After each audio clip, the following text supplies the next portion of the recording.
let's start with your takeaways from that game on Tuesday. Yeah, I thought it was Phoenix's defense was my main takeaway. Yeah. Just that, Warriors played a pretty good defensive game. They were top defense coming in. I thought they held Phoenix down, but they had trouble scoring. And I've seen so much this year, the Warriors just blowing teams out, mostly, mid to lower tier teams who just don't know how to cover Steph Curry. And I don't even just mean like they can't guard Steph Curry one-on-one, like all the Steph Curry off-ball action, and then all the stuff that comes from that, the slips, the pin downs, the misdirection, some of the Draymond Green stuff. Like young defenders or just bad defenders are just lost out there. And the Warriors, that's why I believe they entered with the third best offense.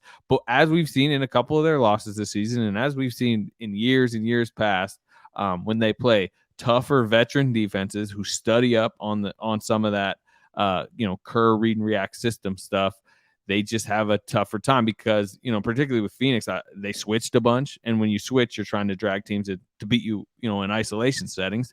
And the Warriors, without Kevin Durant, the non-Kevin Durant Warriors have always had a tough time just like breaking you down one-on-one.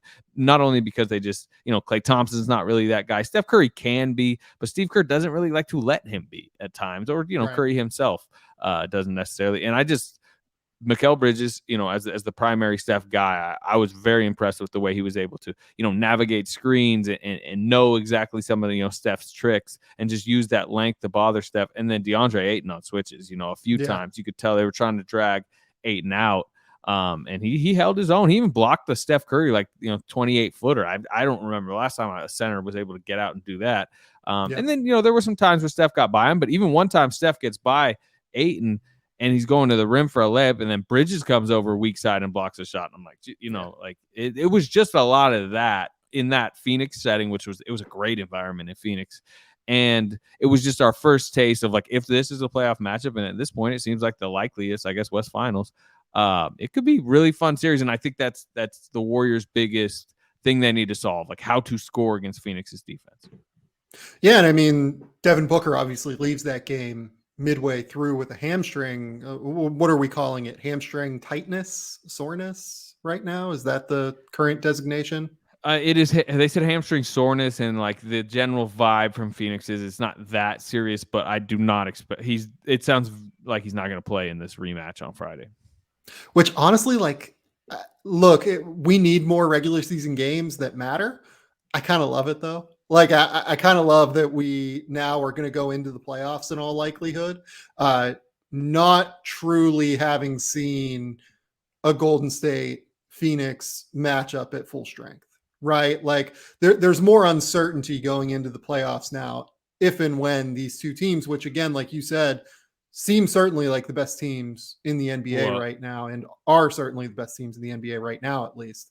Well, the dream scenario over the next month is Klay Thompson returns and Devin Booker's back by Christmas, because they're playing 2 p.m. Local on ABC on Christmas. It's kind of like one of the marquee games.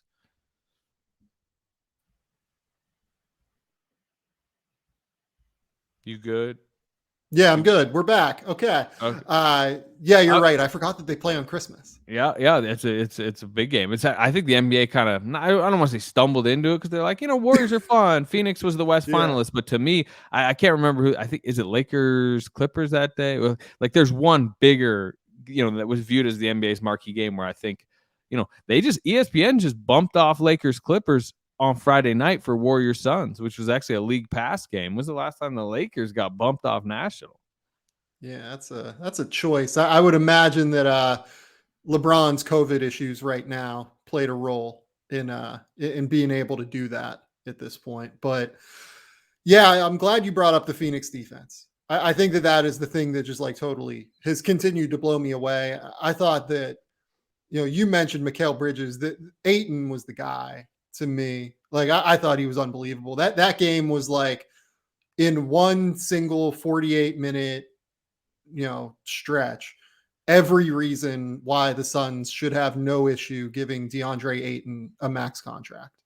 And I think that some team will this summer, and I think that the Suns will end up giving him a max contract. I think it'll probably be one of those Otto Porter type deals where there are poison pills attached to it and a player option in year 4. And it'll make it harder for the Suns to keep Ayton for 5 years as opposed to 3 years, which they could have done by signing him to an extension. But I also think that at the end of the day, like, this is a no-brainer max guy in today's league, particularly just due to the way that he can impact the game defensively as a switchable center. I remember when DeAndre was coming into the NBA. I mean, this is a guy that people like murdered defensively. Like they thought he was terrible on defense. They thought it was an awful number 1 overall pick because of the defensive side of the floor. And look, I think that there was some reactivity stuff around the rim that was a concern, but you looked at the way that he switched at Arizona. I mean, he essentially played the power forward spot next to like a big 7-foot Serbian kid named Dusan Ristic at the center position and had to guard on the perimeter regularly at Arizona. He had to hard hedge and recover out in Sean Miller's ball screen system and showed that he was as mobile as he is. And you just look at the way the NBA was going. I always thought that he was going to be at least an average, if not a plus defender going forward, because having guys like that who are 7 foot tall, who then also can seal off and finish and take advantage of mismatches on the block or in pick and roll settings off of switches. I mean, those guys are worth their weight in gold at this point. I thought that Deandre Ayton was absolutely incredible. You mentioned all of him being able to defend in space against Stephen Curry. I mean, that's the test right now in the NBA. That's like the number one thing that a switch center needs to, or doesn't even need to be able to do, but it's like the expert level, level at the end of a video game, right? Where you have to beat the final boss. Stephen Curry's the final boss when it comes to defending in space in the NBA, I think. And DeAndre Ayton acquitted himself incredibly well. And I think that the other thing that you saw with DeAndre is something, again, that you mentioned that I think was really, really smart. The Warriors run all sorts of weird, just slip actions, and they run all sorts of misdirection stuff. And Draymond Green and Stephen Curry have like some fucking mind meld shit going on where they've played together for a decade and they know where each other's going to be. And I thought that Ayton didn't get lost on really any of that stuff, which is a credit to him, and I think it's really remarkable. Yeah, it's this summer, because there's thought with Ayton around the Warriors that like maybe James Wiseman could arrive on a similar developmental curve, obviously. So I went back and watched a bunch of Ayton rookie film, and it is really bad. He just doesn't know what he is. He's on like the 28th ranked defense. I mean, Phoenix stunk that year, lottery team. He's basically, like, you could tell he doesn't know schemes, but he's also just doing weird stuff, like he's trying to intercept a guard's like crossover and just diving on the floor when there was no reason to.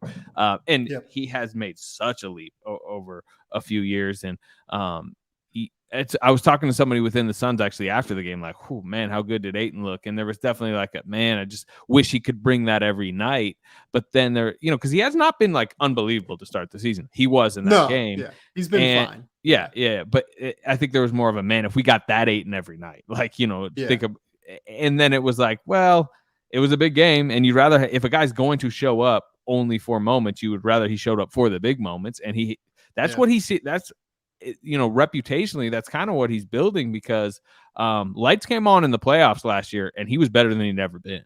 And that's something, as you talk about, max deals, the max deal for him, that's, if he's just going to show up when it matters most, that's all you really need. I mean, they're going to be a good seed in the playoffs. And if the playoffs and those big time moments bring it out of him, and he is that type of player, like, that was a great environment the other night. And like you said, a tricky team. And he was just alert and aware and physical, right? He was getting a few times. He got Draymond deep in the paint for a hook shot. Big struggle to do that. Nikola Jokic struggles to do that.